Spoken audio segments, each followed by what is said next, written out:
just for the franchise in general, I think it would be nice to see them start to go away from the human characters and take place more in like the Sonic realm, and then just you just get your whole CGI movies.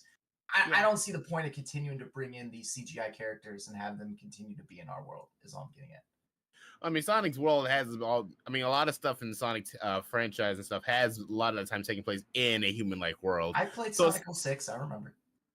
So, I mean, it's not that surprising to see that they're still in a human-like world. You know, sites that we're familiar with and stuff like that. So, Excuse me. these characters definitely do have enough character and charisma to carry a film without human characters. Hell, God. you all right, bro? Any other time, I tap this thing and I mute. Now today, when I really needed to mute, it's not muting.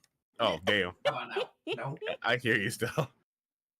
Continue. Anyway, but I will say, though, Sonic the Hedgehog 3 trailer does seem to, I mean, have a lot more of the Sonic characters than I would say human characters, other than probably Robotnik, honestly. Heck, we only see James Marsden and Tika Sumpter maybe once or twice in that entire trailer. And that right there is a reason why you should watch the stream. Oh my god.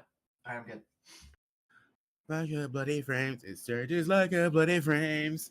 I'm just singing JoJo songs because it's in my head. That's Alright. come out of nowhere. So do we think that this franchise is even going to keep going after 3? Well, truth be told, I mean, I feel like it's still got some good traction here. I see that a lot of people are excited for 3 because the homie Shadow's going to be in it. Mm-hmm. And I mean, there are a lot of stories in the Sonic world that can still be told, actually, that I think have their fans. Like, heck, we could get maybe Sonic Riders at an adaptation. Shadow could get a spinoff. And why that face? Sonic Riders is lit. Sonic Riders is not worth a fucking full-length movie. Absolutely not. So- It could be. Absolutely not. I First of all, almost wonder- logically speaking, it makes zero sense. Sonic is supposed to be the fastest person on the planet. He's riding a fucking skateboard. Get out of here. So I almost wonder though, like, would we actually get another film, or would we officially get like maybe a series like we saw Knuckles happen? Like maybe we would get it back into a TV show. That could always happen. It's just weird to think that everything has to be a franchise and has to have an extended universe and Right.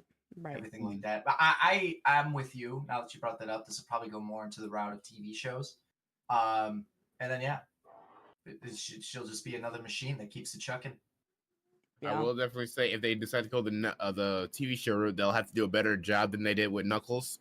I have not seen Knuckles Yeah, yet. I but mean, the I movies had a are fun good. time Like, with Knuckles, but Knuckles is definitely like meant to be a limited series, like Yeah. one season and that's it.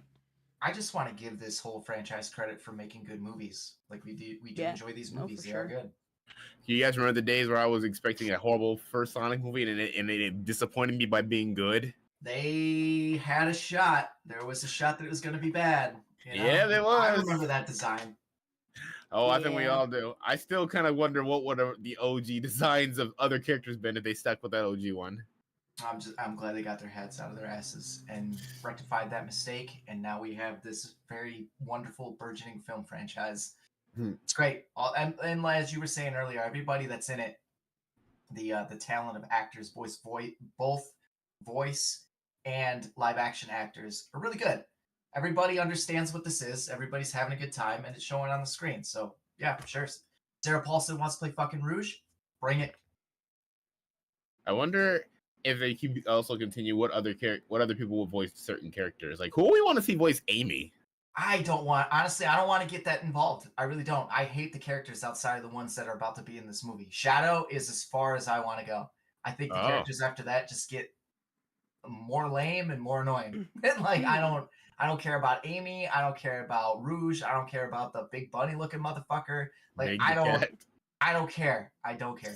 There's an armadillo and a flying squirrel. Like I don't care. Wow, damn. Yeah, no, my love for this franchise only goes so far. I love Sonic, I love Tails, Knuckles is cool, Shadow is a little too on the nose for me, but I dig him. And then after that, it's just all nonsense. So once that happens, then it'll probably just be like, they're not for me movies, and that's fine. Very well then. What about you, Morgan? How do you feel if other characters were voiced by somebody? Like who would you like me want to see Honestly, maybe join the franchise? I don't even know because I don't know what characters I actually remember. To be honest with you, like it's been so long since I've consumed anything Sonic that wasn't the current Sonic stuff. I don't think I could give that answer a good answer without actually just trying to pull something out of my ass for the sake of answering it. I'd much rather Dale. go look back at everything that we've watched, because my memory of like kind of like where Luke is at. Obviously, Luke knows the other characters, but my memory of Sonic is the characters that we are getting or already have in Sonic 3, and that's it. Dale. I am definitely the biggest Sonic fan here, probably. Yeah, I'll say this. the Archie comics. Eventually, my parents got rid of cable, y'all, or got rid of like DirecTV, and I couldn't watch shit. So there's an era of life where I no longer had like the freaking Nickelodeon or the Cartoon Networks and so on and so forth for being able to consume I this know stuff. Sonic from the games, but Yeah, and see, I didn't get to play a lot of the games. I wonder who do I want to voice Amy Rose? Who my fan casting will be? I don't know. I will say for Metal Sonic, I think I low-key want James Spader. Amy Rose, right? Yeah.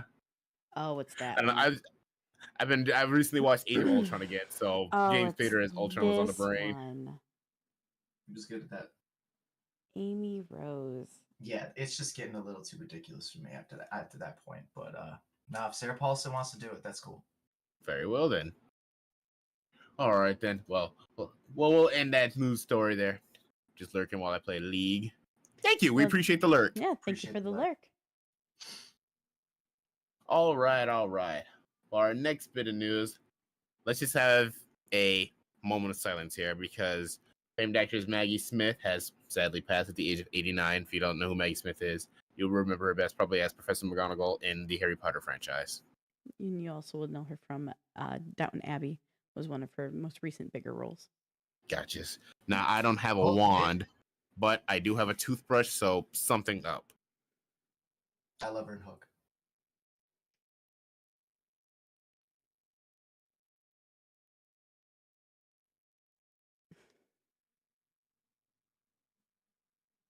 Moment of silence over. Well done. Thank you very much. Yeah, as I said in like my social posts about it, Maggie, I absolutely love and adored Maggie Smith, and it was really sad.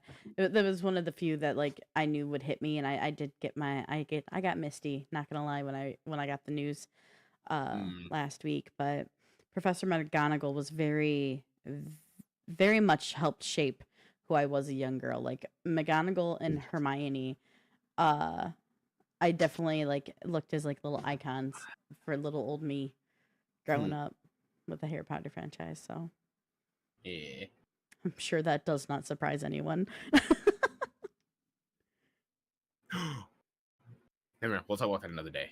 Okay. So, next thing I want to bring up is which one of these I want to bring up next? Let's talk about the funny one to me, I guess, because it's a meme and it's I'm pretty sure baby oil sales have gone up quite high lately. So I'm pretty sure we all know about Mr. P. Diddy and the shit he's involved in at the moment. P. Diddles. Yeah, the diddler. Oh no. Everyone hit that Leland Shuffle from RDC. So according to Discussing Films on Twitter, a Diddy documentary is already in the works at Netflix. And who's producing it? Executive produced by 50 Cent. Known for dancing in the club, for being probably one of the most pettiest people in the industry, actually, which honestly does not surprise me. Although I do not have any knowledge of any form of beef or relationship between 50 Cent and Diddy, actually. But again, I'm honestly not surprised.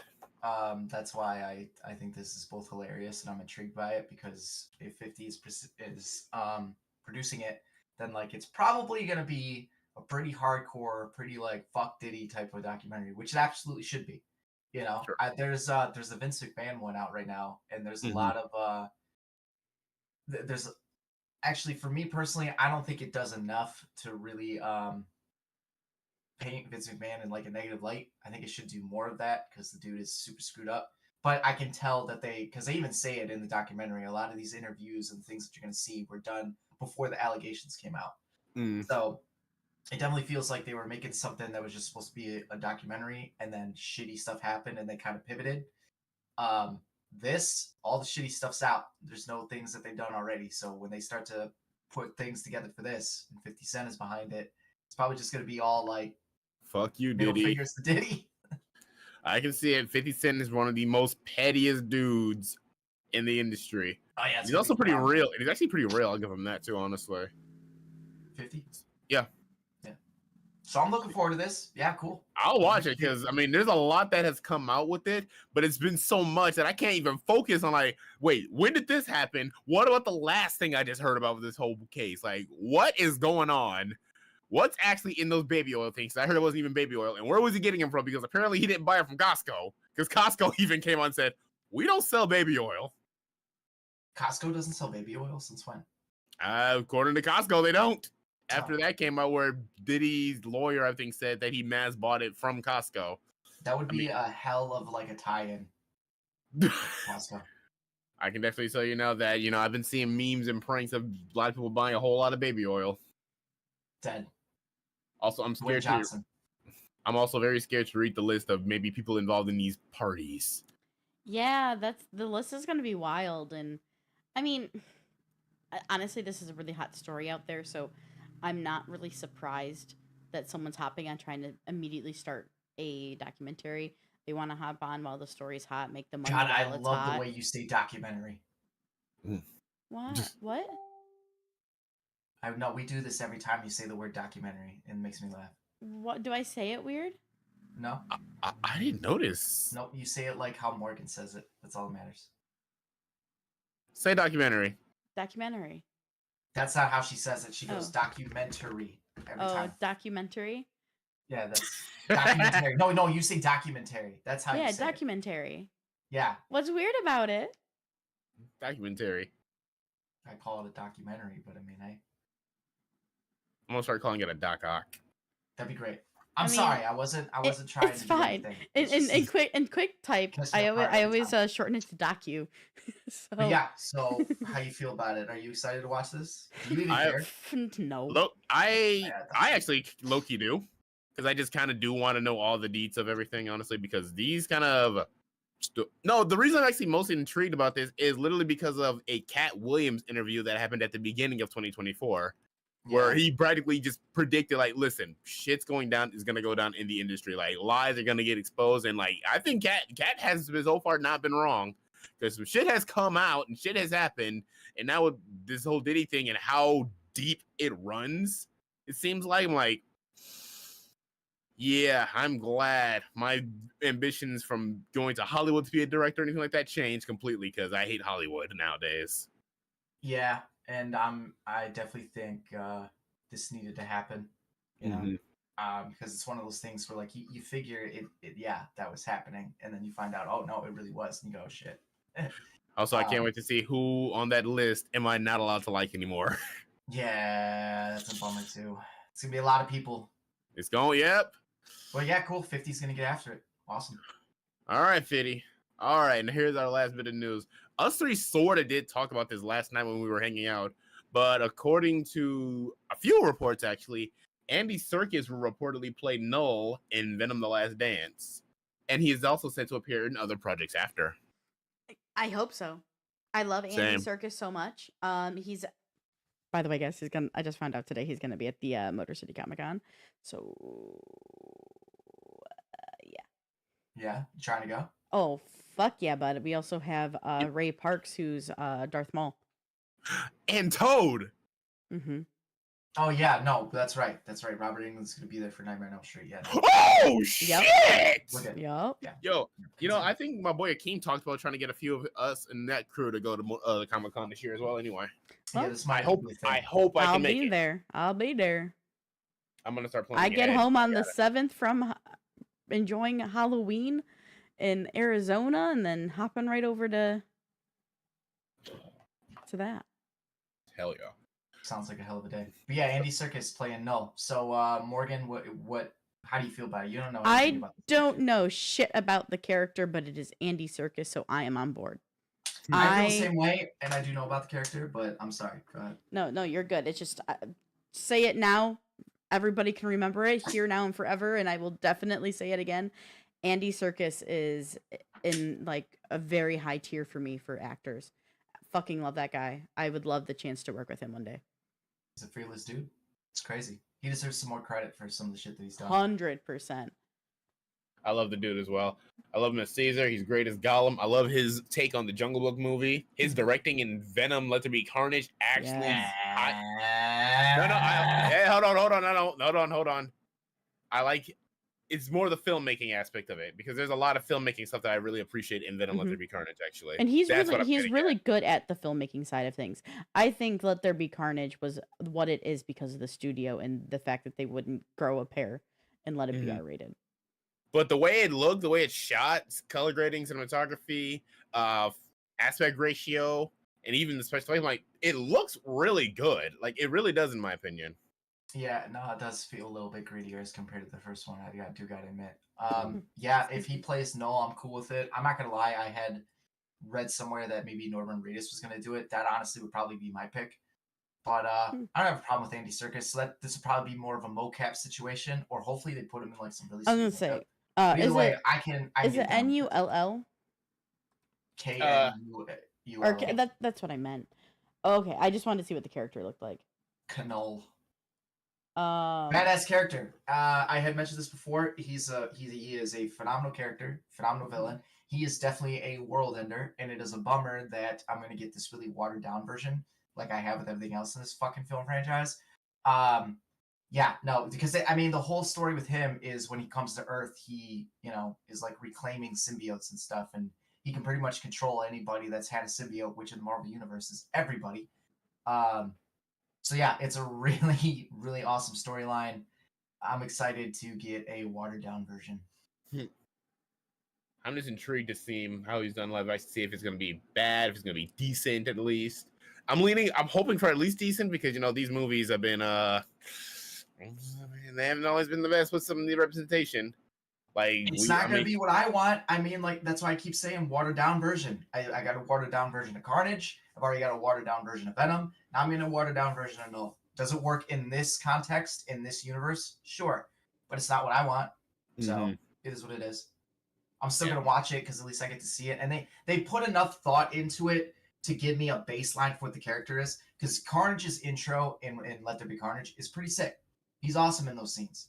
I'll probably get much of the same of this, but by the time the movie's over, I'm gonna be like, cool. I'm just expecting the same old stupid, but just enjoyably stupid from this movie. We'll see how it goes. And that's where me and you differ. I know. All right, but that's all the news I've got. Other than, well, since we're on the topic of Venom, Tom Hardy says this will be his last portrayal as Venom.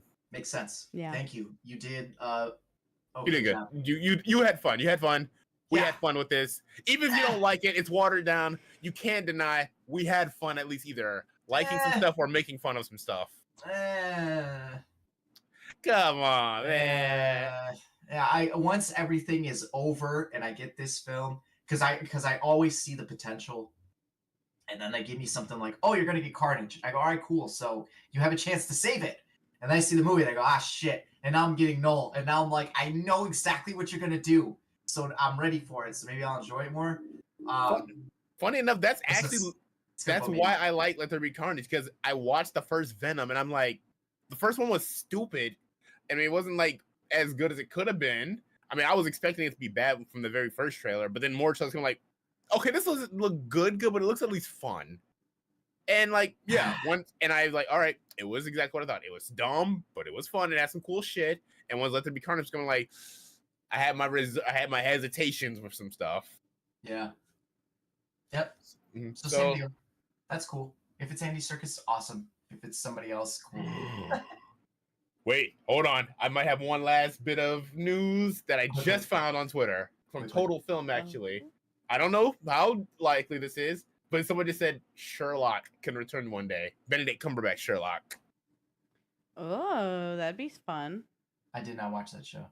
That is one of my favorite shows ever. I don't want that show. I want Downey Jr. and those movies. Sherlock 3. I want that. That's what I want. Looks like Robert's too busy with being Dr. Doom. Well, now, but that's what I want. Gotcha. All right, that's the last bit of news. All right, let's move on to the actual review of Dun Dun Dun. Sinister. Sinister. Michael Jackson. All right, so we'll dive This is Morgan's into. first time watching this movie, right? Yeah, it was. I had never seen this movie before. All right, go ahead. This will be fun. I'm happy we're starting it off also with like supernatural horror because like psychological horror and supernatural horror are my favorite types of horror. But anyway, talking a little bit of budget and box office. So runtime for this film is 109 minutes, and it was released in the United States on October 12th in 2012. The budget for this film back then was $3 million. And then let me scroll down. I'm sorry, how much did it make? So the budget was $3 million. Yep. As for our box office, let me take a look. It was a pretty good hit, wasn't it? Yes, yeah, no, it made good money. As opposed to 3 million, didn't it? What did it pull, like 50? 80. Okay, apparently it doesn't have like the full rundown of how it went. So yeah, it was 87.7 million for box office. That's Sorry. a haul. Normally I have a whole thing like about its reception and everything in the thing, but oh well. No, that's an impressive fucking haul. No, it's a massive haul. And I know that by March of 2013 the sequel was announced, and I've heard that one's rough. It's one of those movies, I'll just give this a mini review. It's one of those movies that it's very much not as good as the OG, but it has some interesting ideas, and it's just like, it's not good, but I don't dislike it, if that makes sense. It's just like I'll put it on just because. But for just for the change, so 2012 was 3 million in budget. The 2015 Sinister 2 ended up being 10 million in budget. Yeah. Not shows, because they went in a completely different direction with it as opposed to this movie. And that's usually what happens with successful low-budget horror films. It just kind of becomes formulaic and shit. But we're not talking about the sequel. We're talking about this one. Yeah, so yeah, that was its budget. It hauled in a good chunk, especially for being back in 2012. Yes, it did. And after watching it again, I think this movie is totally overhyped. Really? Yeah. Look, I didn't particularly... I like it. I love the way it's shot. I love the atmosphere. The fact that Daniel was sitting next to me being like, it's so dark, didn't help either, because I was like, damn, actually, yeah, this movie is fucking dark. Now you guys get to experience what I experience watching movies with Dan. Yeah, he's a buzzkill. He's got to go somewhere. No, okay. He's usually not. He's not allowed to be in the room when movies are on. He's a fucking buzzkill, you know? And it's like, all right, we don't want to watch funny. He's the most critical about horror films. He's like got me. a piece. Like me. Hey, you just said he wasn't wrong. He could be his own little movie critic if he wanted to be. So now I'm even saying again why this movie is overrated to me, because I can't really see what the fuck's going on that much, and but it's because the movie's made for $3 million, and like there isn't a whole lot of practical effects. I mean, there really isn't. Even the by the way, this movie came out in 2012, so if I'm spoiling anything for you, get the fuck over it. Even with like the found footage films, the reels that he finds in the movie, fucking they don't really have any violence in them. Everybody dies in ways that I don't really have to see the deaths on camera, besides the family getting hung. But there's no blood, there's no real practical effects. The ghost kids, their makeup, watching it now, don't really look all that impressive. And I fucking hate the demon's name. Like Bagul, I get it. I understand the lore behind it, but that's a terrible fucking name for a demon. And it's always made me laugh, like when Vincent D'Onofrio comes on screen, because you don't know anything about this demon going in the movie. They're very good about building up the suspense for the demon and then the reveal. But then Vincent D'Onofrio goes, "Oh yeah, it's the pagan god Bagul," and I fucking laugh every time. Like, that's a terrible name. I can't take him seriously anymore. So all this tension, all this atmosphere for the first, like, I don't know, half to 3/4 until Vincent D'Onofrio's character shows up and tells me the name. Like, I'm with it. And then he tells me the name, and I go, I don't care. You know, like, the name doesn't bother me, but what bothers me is how little we get Vincent's character. I felt like there could have been some really... I wasn't expecting, I guess, the character to run away. For Ethan Hawke's character, our lead character, to take his family and run from the house. I understand why. I understand it was a part of the plot device as well. But I like the movie is Ethan Hawke's character. The whole idea that he says it in the beginning. He's chasing the dragon. He's like a fucking heroin addict or something. Like he had success. has been working out for him. So the whole thing is like, he even says, I want to do this one more time, just one more success, and then I'm done. And then by the time, we get to the end where him and his family die, it's like, yeah, you made the right move, but you made the right move too late. So if that storyline isn't in this movie because it's not in the second one, and you're trying to just rely on Bagul, I don't think it works. And this movie holds up because of Ethan Hawke's performance in this film. Sure. He definitely has the strongest performance. I don't know what it was the entire time with his wife, Juliet. Juliet. I don't know how I like the character, but sometimes it's the way she delivers her lines where I'm just like, yeah, I feel that she's acting and not that it's just feeling natural. Her character is useless. I find it very hard to believe that in a lot of the scenes where 100%. like the horror is going on, she's just sleeping through it all. Fuck out of here. Sometimes some people are just heavy sleepers, man. You just go. I don't know, dude. I don't know. Listen, the whole scene where he ends up sleeping on the couch. I'm like, you went through all that and you didn't wake up one family member. Fuck out of here. Yeah. At first, I thought he was gonna fall through the attic, and no one was gonna wake up. Well, the house was empty when he did that, right? No, when he fell through the attic, that was in the middle of the night again. Oh. The person who woke up apparently was wifey. And and she was in her nightgown and everything, and she called the paramedics and whatnot. Well, that makes that scene even dumber now. Thank you. I'm just saying, some people just sleep through some shit. Somebody might fall through the attic, wake up a little bit. You okay? And just go right back to sleep. And that's probably what she did. She's like, "Are you breathing? All right, cool. Good night." But yeah, those are my initial thoughts on this. I mean, you haven't seen this before, Morgan. How did you feel about it? So, I liked the idea. I liked the premise. For me, it felt more, and I don't hate the idea going into like what I was about to say. The idea of it's almost like this murder mystery. I love that idea. I think that's really intriguing. It's really cool. And then you're mixing in the supernatural element. But most of the time, it didn't feel supernatural. It just felt like you had this really creepy dude, like being able to sneak into your house, right? And part of me was like, okay, this is meant to be like a demon. It's supposed to be like a, someone that the dark side of the pagans can worship, which that was with a phrase I didn't completely have. Oh, the pagans worship them. No, not all pagans worship them. But anyway, that's just casting bad light on us pagans. Anyhow, anyway, it was interesting because I was most of the movie I was just kind of waiting for the ramp up, and maybe again it was the whole twist of like I kind of see plots coming from a mile away, especially with horror. Nothing of this extremely surprised me, other than the fact that because he wanted to his next thing of fame so bad is that he actually left the house. I was expecting him to stick through it to the end. That was probably the only twist I didn't necessarily expect, but as soon as I also wasn't surprised by it either. Because when I went into watching this film, I didn't know there was a second one, so I didn't know they had made a sequel as well.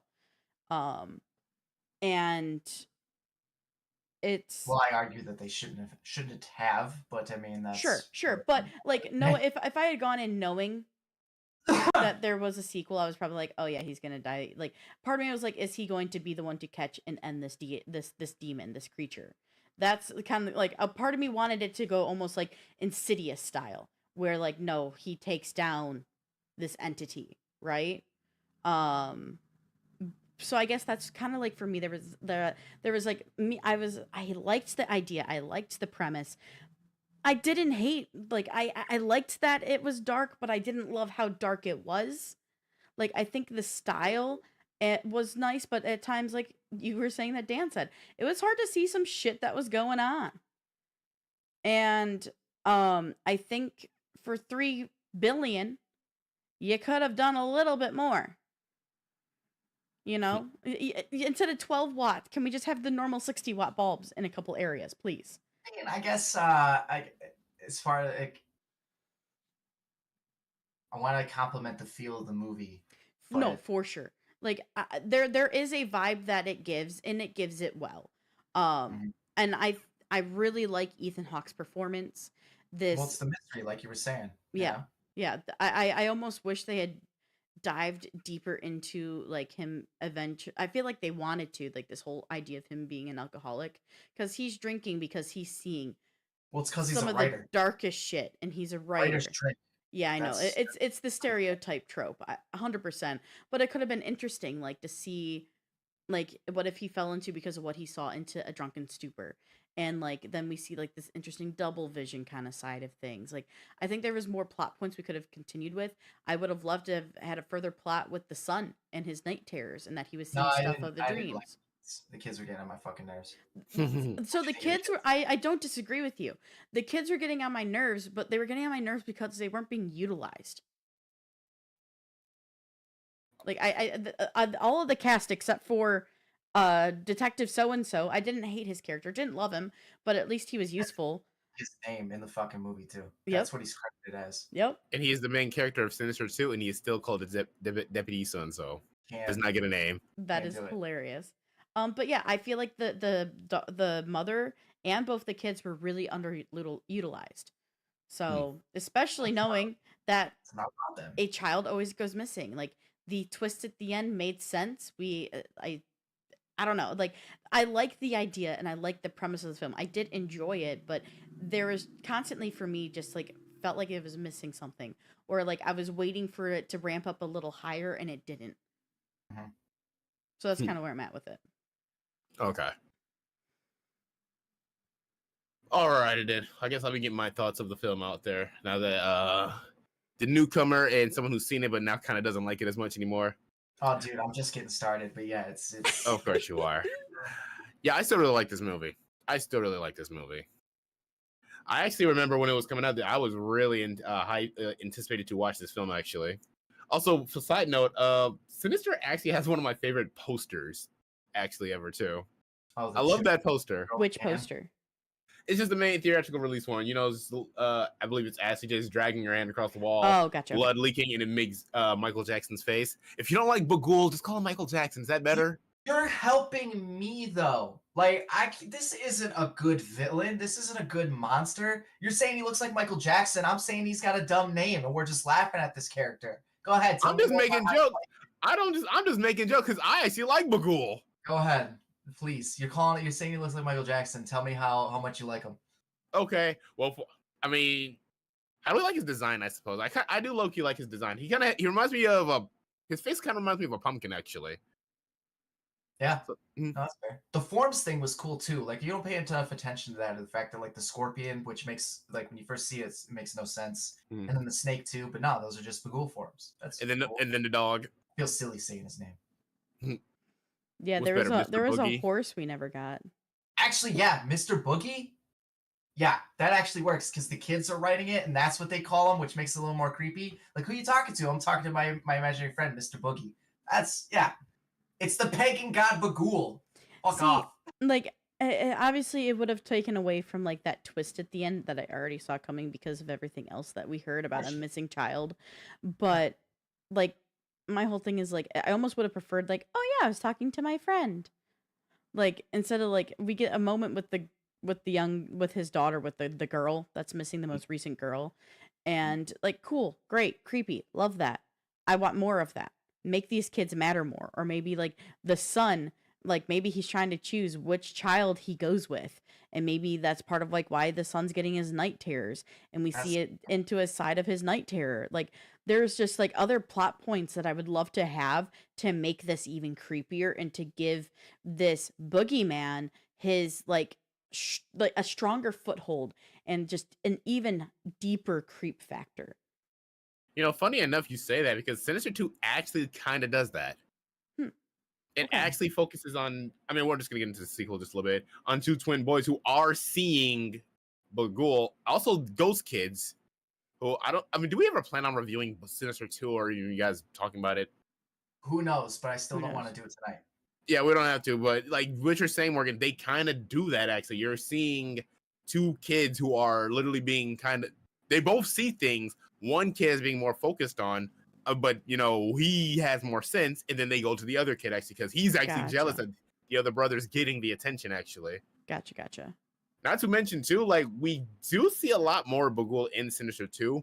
I think it works for when we're at the kid's point of view, but when we're in Detective So-and-so's point of view, not not only say not so much, it just doesn't feel right, if that makes sense. Because one of the things I really like about this movie is how little we actually do see Bagul, if you ask me.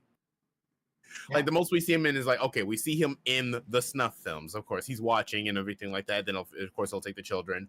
But when you see him in actual like quote unquote IRL, it's not super often actually.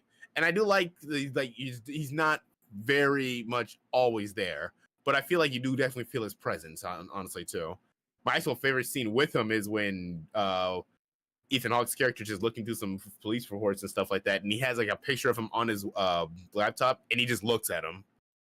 Well, Oh yeah, like how it moves. Which Yeah, like in that moment doesn't fucking make sense, but after you get the part where like he speaks with Vincent's character about how it is believed that he can basically hop between images and whatnot, that was really, really cool to me. Because then some of the creative made a lot of sense. The fact that we got to see him move on the computer screen, or when he put up the photo looking out to where he sees Bagul in the bushes out in his backyard from the tape that he had, and he put the photo he printed on a thing, like was holding up and then looked out and saw him again. It's like it was almost like an immediate transfer from the image out to the real world again. So yeah, I do like that, but I think that it would have hit even harder if that was explained sooner. I think that explanations of Bagul came too late in the film. Funny enough, I actually feel the opposite. I actually kind of like that they didn't tell us that immediately because I mean, I'm not saying I was creeped out at it. I just thought it was kind of cool. Like, oh shit, he can do that. And then later we're like, oh, that's why he can do that. If we'd have known beforehand, I think we would have just always been expecting anytime he was on screen anywhere or in a picture, we were just expecting him. But the fact that we don't know that's why this happens kind of makes it a little more interesting, in my opinion, and feeling like, why is he always there? Especially when, you're looking at a picture of him or, you just have a still image of him on your laptop and like suddenly he just moved. This movie's boring. Why is it boring? Because nothing really happens, like he was just saying. It's really, I hadn't even thought about the darkness until Dan was a buzzkill about it. But the movie's really dark. I can't see that much, and because it is a slow burn movie. It really is. You know, you're getting all the information as Ethan Hawke's character gets all the information, unless you're fucking Morgan and Daniel and you fucking are just able to figure this shit out in 5 seconds. You guys are killers with that shit. It's like straight savages. I'm not even kidding. Well, at least you got to have already known the movie before we were saying what we were saying. Right. No, that's true. That's true. But even still, you got to see how our brains work. A lot of, and I appreciate it from a filmmaking standpoint because Scott Derrickson is the director of this movie, correct?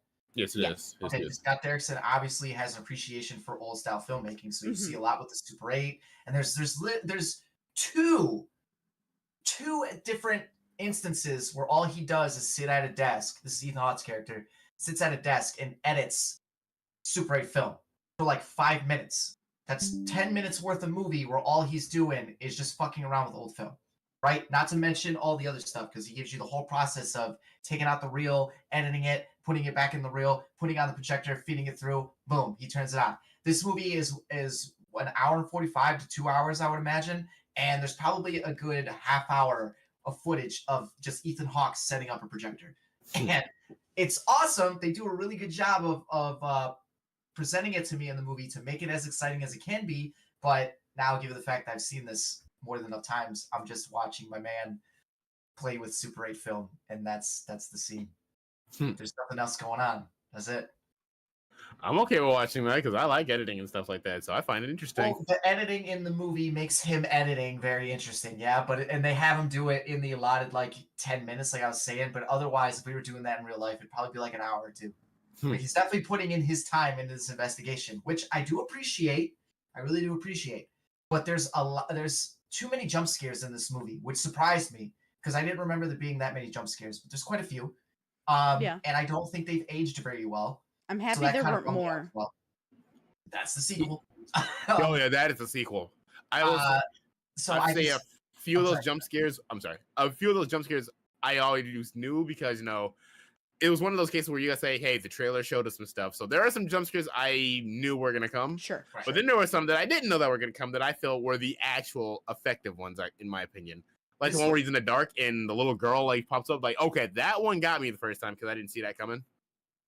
This movie is really good with the atmosphere and just the general feel of the movie, particularly with the Super 8s and stuff. I think we've got enough here.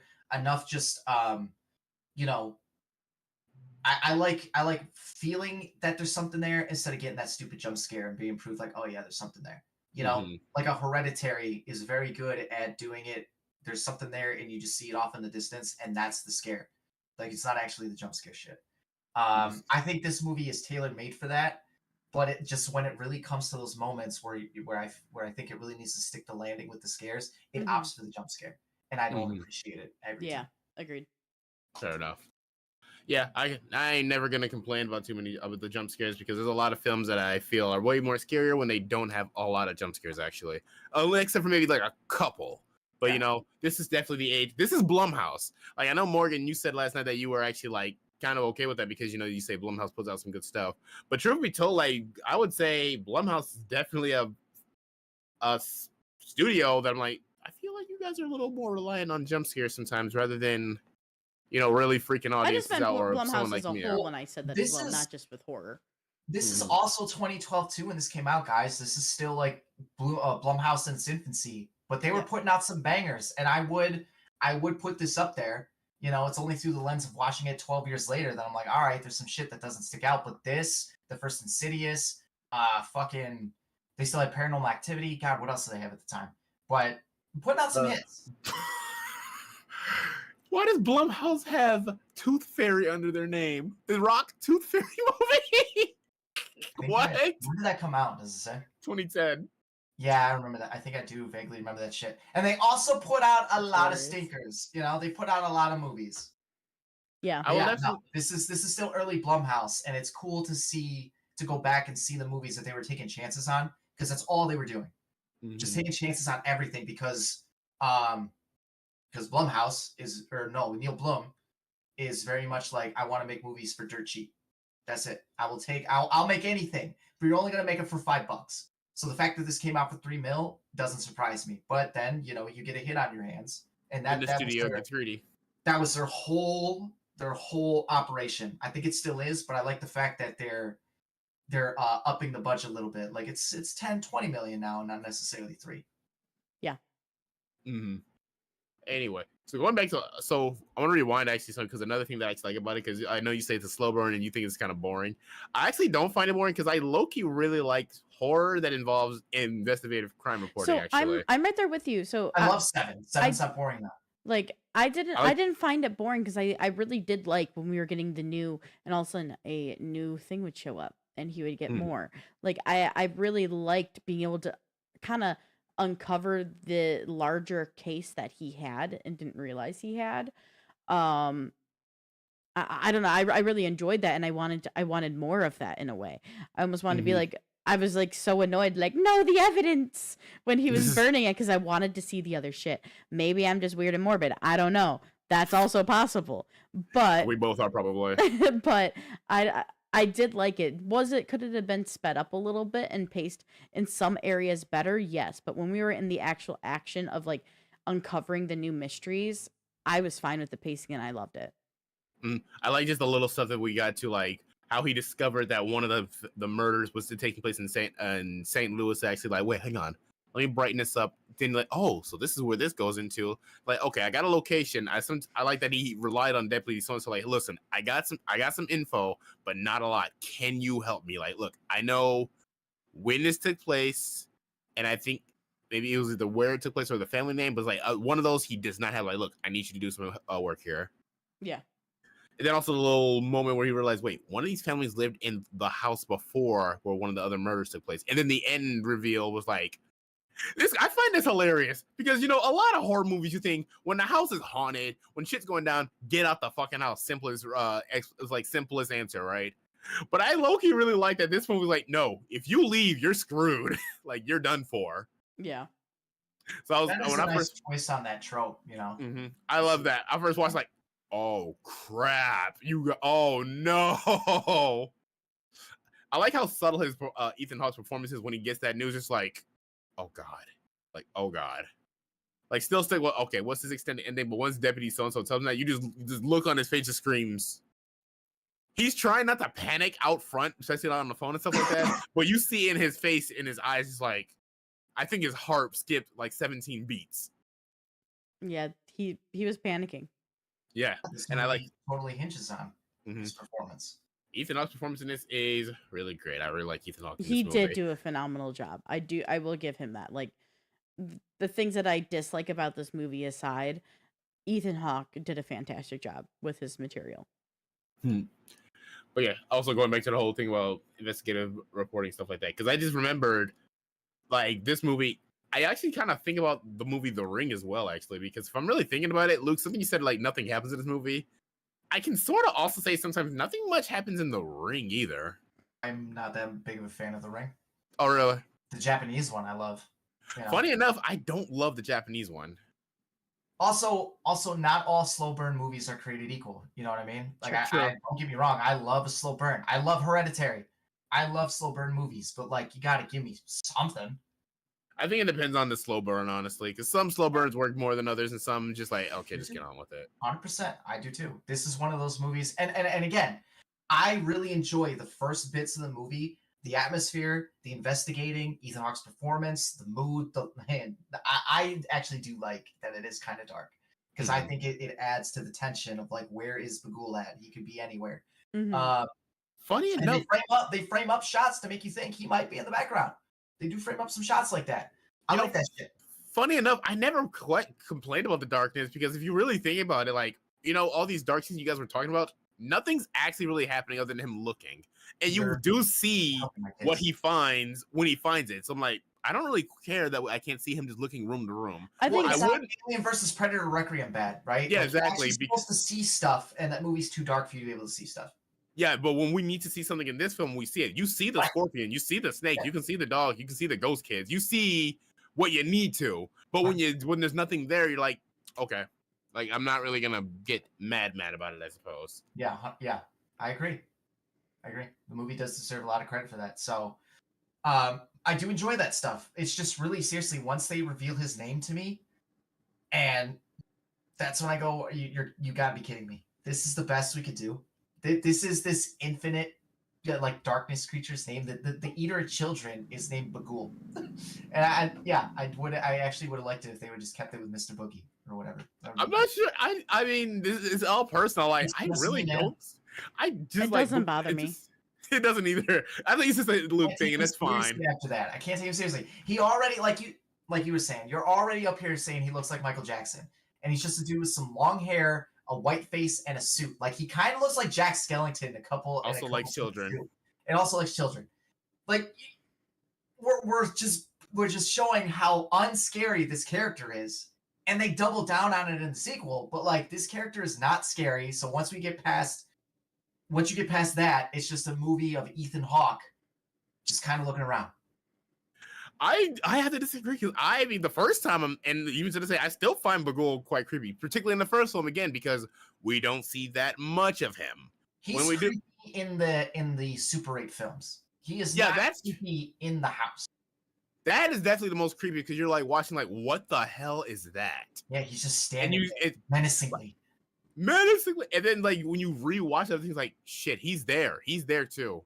But when you do see him in IRL, so again, it's not as much, but I think it's effective. Like he's looking at the picture, like, wait, is that him in the freaking bush? I thought that was effective.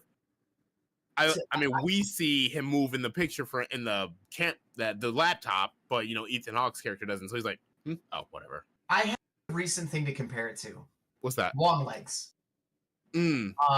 Nick Cage's character is very off-putting until I see what he looks like. Then he just looks silly. And it's hard for me to take him that seriously after that. This character is menacing as fuck until I hear his name. And then like, all right, I can't take you as seriously. I'm sorry. It's just me. Real quick, sorry to interrupt, gentlemen, but I just want to say to Chad, thank you, Man DeMay 1822 for the follow. Hey. though. Please continue. I like the way you Very said good. that. That's Hey, awesome. did we stop streaming on YouTube, by the way? No, if Don't you know what?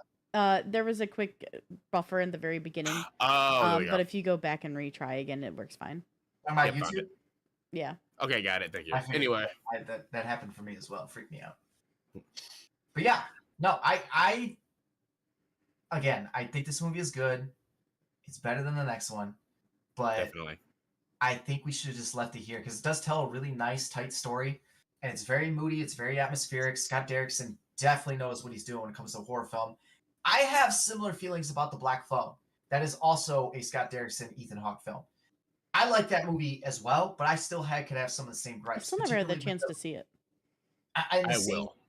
I might even have the same critique if we decide we want to review it and I watch it again.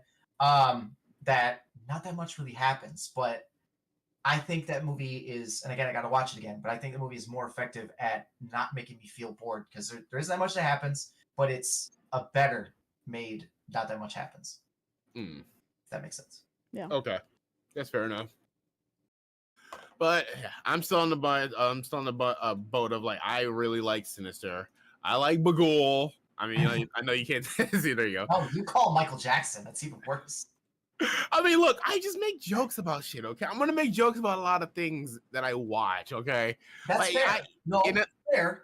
Mm-hmm. But like, we can make all the jokes about like a Michael Myers and Jason Voorhees, and all these other characters, and they can still be pretty fucking scary. You know what I mean? This character, I feel like the jokes that we're making just completely take the rug right out from under him.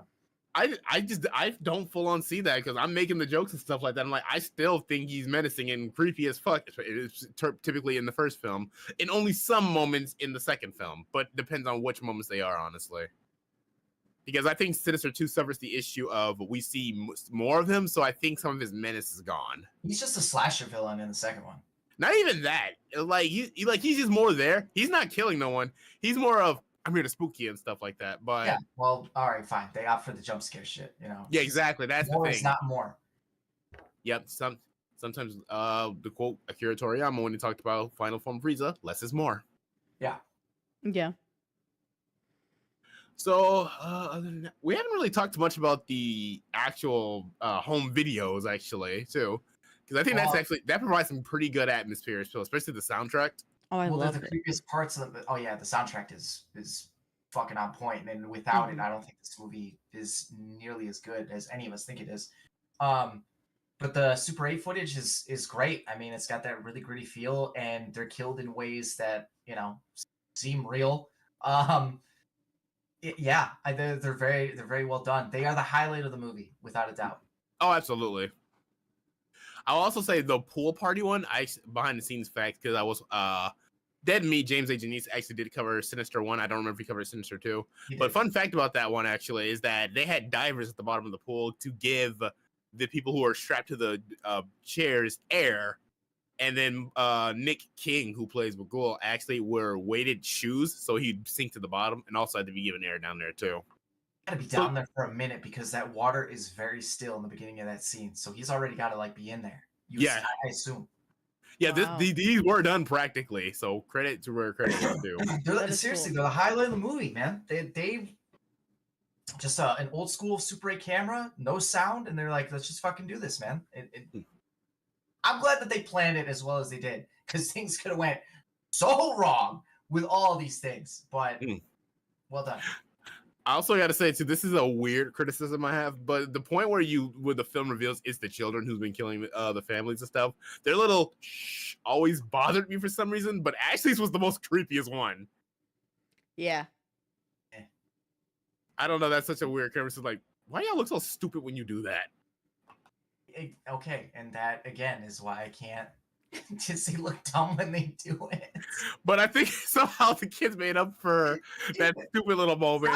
Stop! So I feel like they looked better doing it when they had the creepy makeup on than when we got them without the makeup on. And makeup sucked. I was okay with it. I didn't hate the makeup. It wasn't slowly great. Consuming their soul. And I'm like, hey, that makes sense. Slowly consuming soul. They looking more just what's the word I'm looking for? I don't know, deteriorating and stuff like that. Deteriorated, yeah. Exactly. I like the end where she's actually filming her work on the walls and stuff like that, and then the kids just show up and they just all slowly look over at her. I like that there's no dialogue or anything like that. Something that Sinister 2 completely ruined. Well, they take the whole atmosphere out of it, right? Why did people find this to be scary? All they think Bagul and the jump scares are scary. All right, let's double down on that. Exactly. I said we weren't going to fucking review the second one. That's all I've been doing. We just kind of bring it up from time to time. I'm just like again. That's pretty much it. I'm mostly reviewing Sinister 2 in a way. Like again, I don't hate the film, but it's not good. Yeah. Well, stop reviewing the second one because you're reviewing the first one. Fair enough, fine, but I just kind of got to bring it up just because I guess some of the stuff we could criticize this. I'm like, hey, I mean, look at Sinister 2. Like you're gonna look at this one like masterpiece. No, this is a good movie. This is a good movie to study. I feel like if you're an aspiring filmmaker, just to really take a good look at what you can do with no money. Because this movie is, again, the atmosphere is done really well. It's got a really nice idea of a script. It makes very good use of the of the lighting, because even though there are some dark fucking scenes, as we've stated, when it doesn't need to be dark, it's not, and that does work. Sure. You got to get yourself some really good fucking actors as well. Some really good actors to be in something like this, because if they're not, if Ethan Hawke isn't in this role, I don't think this is entertaining to watch. Maybe so. Well, I actually agree with you on hell. Watch some of the cheaper films to get more inspired to learn about filmmaking. Hell, Sinister, Godzilla -1. Look how inspiring that is to us too. For real. Yeah, honestly, you can do a lot with a little. You just got to know what you're doing. This movie definitely knows what it's doing. The things that I don't like just have to do with the whole overarching villain. That's all. But otherwise, just from a movie standpoint, watchability, yeah, I like this movie. All right, then. Scott Derrickson will probably go down as one of my favorite directors because I haven't watched anything with him that I don't like. I do like this. I love the first Doctor Strange. I like the Black Phone. But the dude's very good, and he's a hell of a writer. Oh, I just learned he did Deliver Us from Evil. Which that was that what's that dude's name? Neat. Is that Eric Bana movie? Yeah. Ah, yes, I remember that movie. Yeah, he's a police officer and he's battling demons in a high rise or some shit. I gotta watch that movie. I mean, I think I've added it to the list. Well. All right. Anything else, gentlemen, before we give our ratings? I think we're good. We're just gonna probably go in circles, just arguing if that Bagul's cool or not cool. He's not cool. He's cool. Anyway, Dreaded, since this is like a loved film for you, what do you rate it? This is an 8.5 out of 10 for me. I like this movie a lot. I've liked it since it first came out. And it is one of the films, like, when I talk to someone about horror films, I always have you seen Sinister? Like, it is one of my favorites. Especially of a modern age, especially with horror films not always doing it for me. Some will do, most don't. Some are just decent enough to watch. But, yeah, this one is a standout for the 2010s, at least, which I think was a pretty weak timeline for horror. I could be wrong. I would call it the era of Blumhouse, though, for sure. Absolutely. And I mean, Blumhouse put out its bangers and stuff like that, but I do feel like this is one of those cases where I think Blumhouse puts out its bangers, put out these good movies, but not necessarily always do they put out scary movies. Like sometimes you want to be scared. You want to kind of sleep with the light on or something like that, or just like, let me put some cartoons on after this. Hell, I had to watch cartoons after Longlegs. That one was close. That one was close for me. I'll give you that. But yeah. And you want to know why it was close? Because I saw Jack Nicholson's face in that movie and I went, all right, I'm done. Can't take you seriously. All right. But yeah, 8.5 out of 10 for me. I love Sinister. Do you want to it's a 6 for me. It's solid. I call it a base hit. I know at the time it came out and was a massive hit, and that makes complete sense because they made it for like no money. I appreciate what it is. But yeah, watching it now at this stage of my life, I can definitely look at it and go, there's some shit in here that is just too much. Particularly the name of the fucking monster. What would you name him? What would you name him then? I'm done. I don't know, because he's based off like a real deity, isn't he? Like that's literally his name. That is think so. That is actually a thing. I think Bagul is for real a thing. Quick double check. I'm doing that right now. All I get is Sinister. I don't see anything based off anything for real. Okay. Well, then we got to workshop that because his design is not all that creepy either. He's just a dude in a suit. I think this is a very overhyped film, but it is good. All right, then. So, yes, they specifically a Babylonian deity, which Vincent does say. I have sources being pulled up that if you like search it different ways, it does confirm that it is considered to be a real demon. So there's some lore behind him in real life, but his whole name and his whole design, I just go, I can't really get behind it. He's not all that scary to me. The jump scares, all right, cool. He definitely pops up and ooh, there he is in my face. Michael Jackson is saying hello. But yeah. Yeah, exactly. Just, it looks like that Bagul, though, is not the actual name of that demon. It was changed for the movies. But that's even worse. So yeah, I have a very love-hate relationship with him in that I love the movie, but I hate him. And hey, the movie's still very solid. 6. Well, I'm going to give it a 6.5. I watched it for the first time in 2024, and I think that's probably the biggest downside this film gets for me, is I'm seeing it 12 years late. And I do really like the atmosphere, and I think the atmosphere is further heightened by the performance we get from Ethan Hawke. I love this more detective investigative style behind it. I am a sucker for paranormal things. So like paranormal investigating is something I love. I almost wish we dived deeper into the investigative side than what we already were. There's, as I have already stated in this show, this episode, that there are many plot points that I wish were different or more like tuned in on, like the use of the children. But in all, like, I don't think this is an awful film. I don't think it's a great film. I do think it's well done, but I think it could have been also done better. Yeah, right. I stand by like the Black Phone. Seriously, we should do this at some point. Sure. But the Black Phone is kind of the same overall concept. It's got the detective stuff. It's got the whole monster with the children thing. It's filmed. It's got a similar feel to it. I think it's done better. Just on that. I'm down. All right. Well, everybody, that's our movie review of the 2012 Sinister. Good movie. Good movie. Yeah, it's a good time. It's a good time. Yeah. Everybody, I'm Morgan, that's Zook, and that's Dreaded, and we're your hosts of the Wannabes podcast. We want to thank you so much for joining us tonight. And before you head out, we want to remind you that if you're not following here on Twitch, please give us a follow. And if you're not subscribing over on YouTube, please go give us go subscribe to us on YouTube as well, because we are now officially live on both YouTube and Twitch every Wednesdays at 8 p.m. Eastern time. So you can watch us at your leisure from anywhere in your home, whichever way is easiest to tune into us, whether it's on a TV, computer, phone, whatever your heart desires. And on top of that, you can watch us on the go, or listen to us on the go by listening to our podcast that release every Tuesday at 11 a.m. So yeah, there's things that are happening, guys. We're super excited to be making the waves we're making, and you can also find us over on TikTok.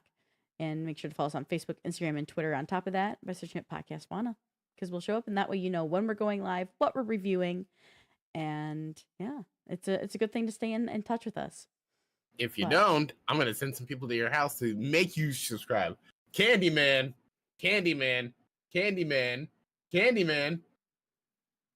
One more. Y'all better do it. And just make sure. Beetlejuice. The OG Candyman. Oh crap! Yeah, have we done the original? Not the original. We did the 2021 movie. We might need to fuck around and do that, because it's a classic. I love doing some classics during Halloween. Oh, absolutely. Saying. We got our schedule zipped up, so that's done. By the way, follow all the socials so you can see the schedule. We can also announce it now, if you want. Do you want me to announce it now? Yeah, do it. We're good. Yeah, so obviously today we are doing Sinister, but next week on October 9th, we are going to be reviewing the new Joker film coming out with Lady Gaga. We are going to, on the 16th, do another throwback film, which is Hatchet. That was either 2006 or 2007. 2007. 6. Is it 6? It's 6. All right, I was listening to Morgan on that one. It's 6. Amazon Prime said 7. It's 6. Okay. Don't So worry about it. then we have on Wednesday, October 23rd, we're going to be watching the Netflix original film Tarot that was just released this year. And then we're going to wrap up October on October 30th with the long-awaited Venom 3: The Last Dance. No. Tune in, get excited. Yeah. And actually, this is kind of good. So now you can get prepared and join in the conversation because we're letting you know ahead of time. Whereas normally it's like the day before because we don't even know. But we know now. Yeah. We know. And Watch this is movies with us. format we're hoping to do every month for you all. That way, you know, all month what we're hoping to catch and review on the show. That way you can watch it as well and be in the loop. For the record, Hatchet was released at a film festival in 2006. It was just theatrical release in 2007. That's what it is. So both answers were correct. Everybody's a winner. That's a great Everyone's a winner. Winner, chicken dinner. I can't wait to review Hatchet. That I'm just telling y'all now, that movie's fucking hilarious. I've never seen so Hatchet. Funny. Oh yeah, no, it's a good time. Just I'm gonna let you and your buzzkill Daniel know right now. Just fucking go into it with low expectations and have a good time. Just get some popcorn, kick back, and just fucking laugh at it. That's all you got to do. Noted. All right, everybody. We're the Wannabes Podcast. Thank you so much for tuning in. Make sure you follow us anywhere that you can find us because we greatly appreciate your support. But until next time, y'all, have a good night. And don't forget the popcorn. See you guys next week. Luke, you made me say Candyman 5 times. What the hell, man? I did make you do nothing. Yes, you did. Nope. You know what? Yes, you did. What's next? You're going to make me say Beetlejuice again? And I'm pretty sure it's been a minute since I've said the first 2, so I'm good.